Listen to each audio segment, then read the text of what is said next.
Long ago, in a time when wisdom was sought more than wealth, when sages lived in deep forests and seekers wandered in search of truth, there lived a noble and learned man named Saunaka. He was a great householder, rich in knowledge and worldly success. But deep within his heart, a question burned like an eternal flame: what is the ultimate truth? What is that, knowing which, everything else is known? Saunaka had heard of many scholars and sages, but none could quench the thirst of his soul. Then, one day, he heard about the great sage Angiras, a master of the highest wisdom, who dwelled in the quiet solitude of the forests. Without hesitation, Saunaka set forth on his journey, leaving behind the comforts of his home, walking through dense woods and silent valleys, determined to find the answers he sought. After days of travel, he finally arrived at the hermitage of Rishi Angiras.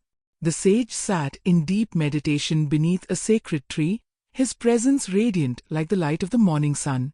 Saunaka approached with reverence, bowed low, and asked in a voice both humble and eager, "O great sage, tell me, what is the highest knowledge? What is that one truth, knowing which, all else becomes known?" Angiras opened his eyes, his gaze calm like the depths of the ocean. He smiled, for he saw in Saunaka a true seeker, one who was ready to receive the supreme wisdom. The two kinds of knowledge. The sage spoke in a voice that was both gentle and powerful, carrying the weight of eternity. "O Saunaka, there are two kinds of knowledge. Small blue diamond, the lower knowledge, Apara Vidya, which consists of the study of scriptures, rituals, and worldly sciences. Small blue diamond, the higher knowledge, Apara Vidya, which leads one to the realization of the eternal, the imperishable, the source of all creation. The lower knowledge may grant success, power, and even entry into heavenly realms, but it is still within the bounds of illusion. The higher knowledge alone leads to the truth that is beyond birth and death, the knowledge of the Brahman, the supreme reality." Saunaka listened intently, his heart yearning for more. "Tell me, O sage, what is this Brahman? Where can it be found?" "The nature of Brahman, the ultimate reality." Angiras' eyes gleamed with the light of profound wisdom as he answered, "Brahman is not something you can see with your eyes, nor grasp with your mind. It is beyond words, beyond thought, beyond all that you know. Yet, it is closer than your own breath, nearer than your heartbeat. It is that from which all things arise, that in which all things exist, and that into which all things return. It is the unseen fire within the spark, the unseen music within the flute, the unseen power within the wind. It is the thread that runs through all existence, unseen but ever present, binding the universe together in an eternal dance." Saunaka's mind expanded with each word, as if a veil was being lifted.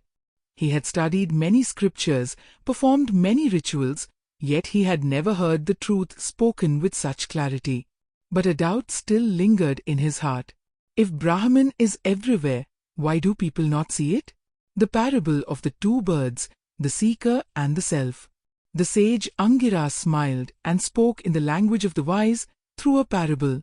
"There are two birds that live on the same tree. One bird sits on a lower branch, restless and ever hungry, hopping from fruit to fruit, tasting sweet and bitter alike, bound by the endless cycle of joy and sorrow. The other bird, high above, sits in perfect stillness, shining in its golden radiance, watching but never partaking, at peace in its own eternal bliss. The first bird is the individual self, caught in the illusions of the world, seeking pleasure, fearing pain, bound by desires. The second bird is the supreme self, beyond suffering, beyond change, beyond birth and death. When the first bird, weary of its endless struggles, looks up and sees the golden bird above, it realizes its true nature. In that moment, it understands it was never separate, it was always that golden bird. The struggle was an illusion. The freedom was always there. Saunaka sat still, his mind silent. The truth had struck deep. He was not merely the restless seeker, he was also the eternal witness. He was not separate from Brahman, he was that. The path to realization, the fire of knowledge.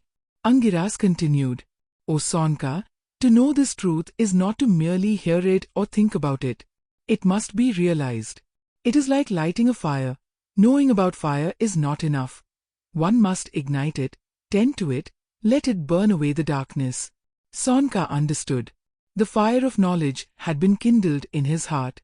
He bowed low before the sage, his soul filled with gratitude. Angiras looked upon him with kindness and said, Go forth, O seeker, carry this light within you, and share it with those who seek the truth.